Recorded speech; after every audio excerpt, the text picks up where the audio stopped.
रोखठोक वार्तांकन, रोखठोक बातमी। ईव्हीएम विरोधात आवाज उचलून बॅलेट पेपरवर मतदान घेण्याची मागणी करणाऱ्या मार्कडवाडी गावाला काँग्रेसचे प्रदेश अध्यक्ष नाना पटोले यांनी भेट दिली। यावेळी पटोले यांनी ग्रामस्थांचं म्हणणं ऐकून घेतलं आणि या लोकशाही वाचवण्याच्या लढाईत आम्ही गावकऱ्यांसोबत आहोत असा विश्वास व्यक्त केला।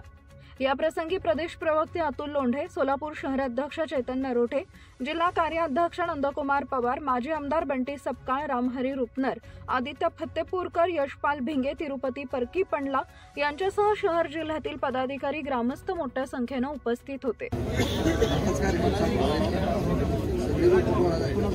मी शहाजी वाघमोडे, मार्कडवाडीचाच आहे खुद्द।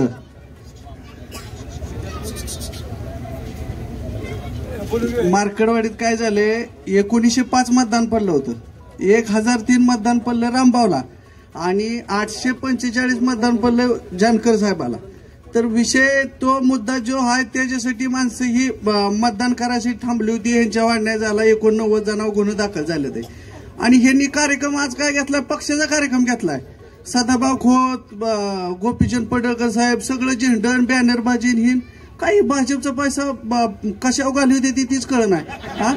आता एक काँग्रेसचे नेते मंडळी आले, त्यांचा बिल्ला नाही कुठं काय नाही। पवार साहेब आलं तर त्यांनी कुठं तुतारीचं चिन्ह नाही आणि बॅनरबाजी नाही, काय नाही, आली अशी हाय अशी आली, याने काय नाही तीच केलंय।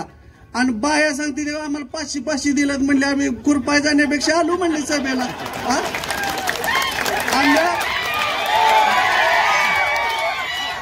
मी विचारलं, मावशी तुम्ही पुरंदावड्याचा इकडं कस काय? म्हणले खुरपाय 200 आहेत आणि 500 आहेत म्हणले। आणि दोन तासात म्हणले टमटम म्हणून माघार नेऊन सोडतंय घरी। आणि ह्यांनी कसं आहे माहिती का, खोत साहेब काय निवडून येत नाहीत, त्यांना आमदार होऊ शकत नाहीत। ती त्यांना आपलं बोललं की वर घेते त्याच्यामुळे ते बोलते तेच। आणि पडळकर साहेबांना समाजाने मोठं केलंय, आता काय त्यांना मंत्रीपद मिळालं, समाजाचं काय घेणं देणं नाही त्यांना फक्त काय पाहिजे, दिवा पाहिजे। आणि दिव्यासाठी ती जी देवाबाब बोलल ती पडळकर साहेब बोलणार आहेत। आमचं म्हणणं काय, आमचं गावकऱ्याचं काय म्हणणं आहे माहिती आहे का,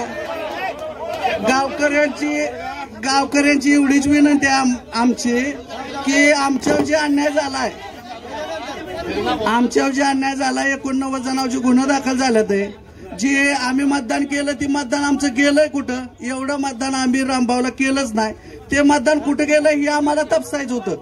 आणि ह्या मुद्दा सोडून ही दुसरंच बोलतात। या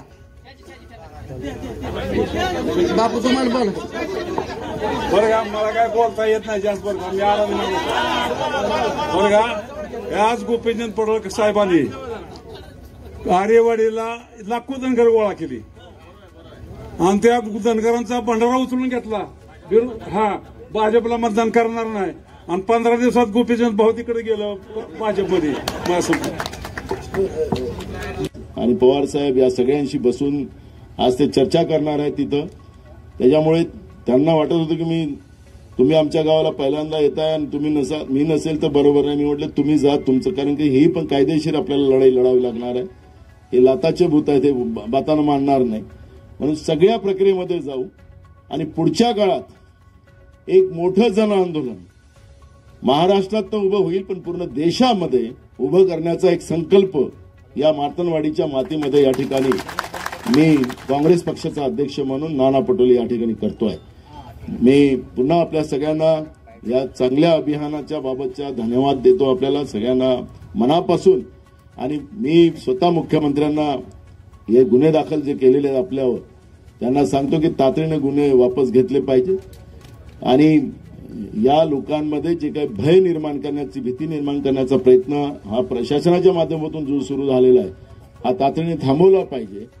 नाहीतर याचे परिणाम पुढच्या काळात या जन आंदोलनामध्ये याचे परिणाम फार वाईट होऊ शकतील, हे आम्हाला कोणाला नाकारता नाही। अशा पद्धतीने मी त्यांना समजावून सांगणार आहे आणि मला विश्वास आहे की आपल्याला लावलेले गुन्हे शासन वापस घेईल।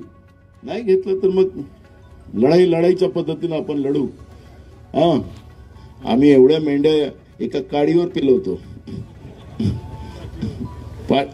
आम्ही दाखवत पण नाही, असा हात इथंच ठेवतो पाठीवर लाठी आणि खांद्यावर घोंगडी। इशारा केला तरी ते धावतात. आमच्या लोकांशी कोणी खाजवलं तर काय होतं त्याचं. म्हणून मी पुन्हा सगळ्यांना मनापासून धन्यवाद देतो. मला खरंच मी त्यावेळेस दिल्लीत होतो ज्यावेळेस आपल्या गावची घटना झाली, आणि त्या दिवशीच निवडणूक आयोगाकडे, केंद्रीय निवडणूक आयोगाकडे आमची मिटिंग होती, आणि केंद्रीय निवडणूक आयोगाला तुमच्या गावाचा उल्लेख मी त्या ठिकाणी मुद्दाम केला. तिथेही सांगितलं मी की आमच्या महाराष्ट्रामध्ये जनतेलाच मान्य नाही हा निकाल. मार्कंडवाडीने ही सुरुवात केलेली आहे, आणि म्हणून निवडणूक आयोगाला फार घाबरलेला आहे तो. त्यांना आकडे जुळत नाही. त्यांच्या वेबसाईटवरून त्यांनी आपल्या आता महाराष्ट्राच्या ज्या निवडणुका झाल्या त्याचे सगळे आकडे काढून टाकले, पोर्टल बंद करून. चोर आहे की नाही त्यांच्या मनात? 76 लाख मताचा हिशोब कसं का देत नाही? हे सगळंच आहे. त्याच्यामुळे हे जे मशीनचं समर्थन करणारी लोक येतात त्यांचं आता काय सांगावं मला काही कळत नाही. तर जाऊ द्या. मी आपल्याला पुन्हा धन्यवाद देतो. मला पुन्हा, कारण की हे उड्याचं, कारण की मी चांगली नव्हती. मी तुम्हाला ते सांगतो की त्या पद्धतीनं बोलले, ही भाषा कोणाची होती? भाषा त्याच पद्धतीची त्या काळामध्ये केली जात होती. म्हणून त्या भाषेच्या, त्यांच्या वक्तव्याच्या आधारावर मी ते बोललेलो. त्यामुळे पेशवाई त्याचा अर्थच असा होता की त्यावेळेस सामान्य माणसांना, बहुजनांना शिवा दिल्या जात होत्या त्या वृत्तीनं. म्हणून तशी पेशवाई काही महाराष्ट्रात आली काय? त्यांची लोक इथं आली होती काय?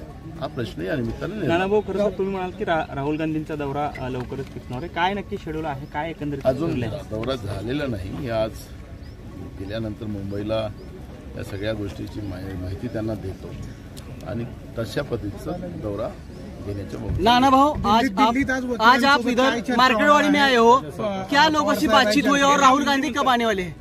अभी राहुल जी का प्रोग्राम फिक्स नहीं हुआ है, लेकिन मैं यहाँ के लोगों की भावनाओं को मैं उनके सामने रखूंगा, और उसके बाद आपको जैसे ही प्रोग्राम लोगों से आपने बात की, क्या इधर से आपको?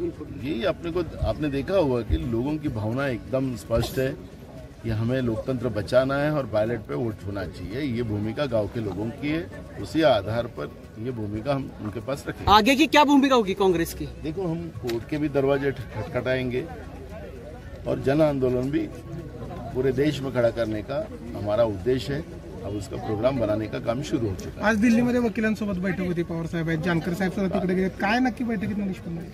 बघा, आता त्याच्यामधून मार्ग काढावा लागेल, आणि कोर्टामध्ये जावंच लागणार आहे. त्याच्यामुळे आपले आमदार आज तिथं गेलेले आहेत दिल्लीमध्ये. काही सुप्रीम कोर्टाच्या वकिलाशी चर्चा करणार आहेत, आणि सगळी कायदेशीर चर्चा करूनच त्याच्यातला मार्ग काढला. भारत जोडो यात्रेसारखी इथं चालू होणार होऊ शकत आहे, कारण की मतदानवाडीच्या लोकांनी जी सुरुवात केलेली आहे, हा जो आवाज आहे हा देशाच्या कानाकोपऱ्यात पोहोचला, नव्हे तर जगामध्ये पोहोचला. जागतिक पातळीवर याच्यावरची चर्चा सुरू झालेली आहे.